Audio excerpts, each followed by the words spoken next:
Indian cricket fans అంతా ఎంతో కాలంగా డిమాండ్ చేస్తున్నట్లే టీమిండియా టీ20 కెప్టెన్సీ ఫైనల్గా శ్రేయస్ అయ్యర్ చేతుల్లో పెట్టారు సెలెక్టర్లు.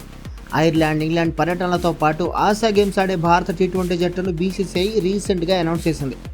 ఐపీఎల్లో కెప్టెన్గా తన స్ట్రాంగ్ స్ట్రాటజీస్తో అద్భుతమైన లీడర్షిప్తో అదరగొట్టిన అయ్యర్కు దక్కిన కింగ్ సైజ్ ప్రమోషన్ ఇది టీమిండియా టీ20 కెప్టెన్సీ ఇవ్వడం అనేది. కోహ్లీ, రోహిత్ల తర్వాత టీమిండియాను టీ20లో నడిపించబోయే ఆ నెక్స్ట్ జనరేషన్ లీడర్ శ్రేయస్ అయ్యరే అని బీసీసీఐ ఈ డెసిషన్తో క్లియర్ చేసేసింది. అంతకంటే most exciting and biggest news ఏంటంటే వైభవ్ సూర్యవంశీకి టీమిండియాలో ప్లేస్ ఇచ్చారు సెలెక్టర్లు.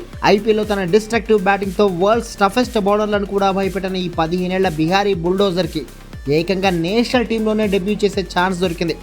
ఇంత చిన్న వయసులోనే టీమిండియాకు సెలెక్ట్ అయిన వైభవ్ సరికొత్త చరిత్ర కూడా సృష్టించాడు ఈ సెలక్షన్తో. ఇంత చిన్న ఏజ్లోనే నేషనల్ టీంకి డెబ్యూ చేసిన తొలి ప్లేయర్గా వైభవ్ కాబోతున్నాడు.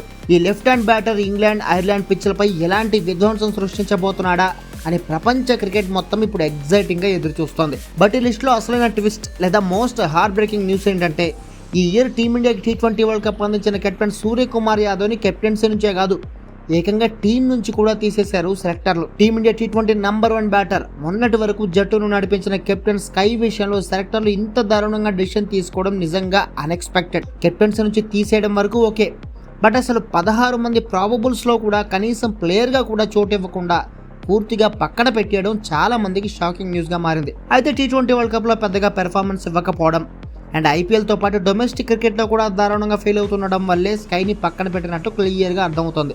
బట్ స్కైని టీంలో నుంచి తీసేయడం కంటే, అయ్యను టీమిండియా టీ20 కెప్టెన్ చేయడం కంటే, వైభవ్ని టీంలోకి సెలెక్ట్ చేయడం కంటే ఇంకా షాకింగ్ విషయం ఏంటో తెలుసా? రజత్ పాటిదార్ని కనీసం సెలక్షన్కి కన్సిడర్ కూడా చేయకపోవడం. అద్భుతమైన కెప్టెన్సీతో, సూపర్ బ్యాటింగ్తో 18 ఏళ్ల ఆర్సీబీ ట్రోఫీ కలని నిజం చేసి 2025లో ఫస్ట్ టైం ఛాంపియన్గా నిలబెట్టాడు ఆ టీంని.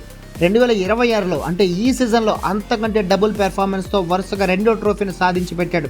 ఇంత చేసిన ఇండియాలోనే మోస్ట్ క్లాస్ అండ్ కన్సిస్టెంట్ బ్యాటర్గా ఉన్న రజత్ పాటిదార్ను సెలెక్టర్లు కనీసం కన్సిడర్ కూడా చేయకుండా వదిలేయడమే ఫ్యాన్స్ కోపం తెప్పిస్తుంది.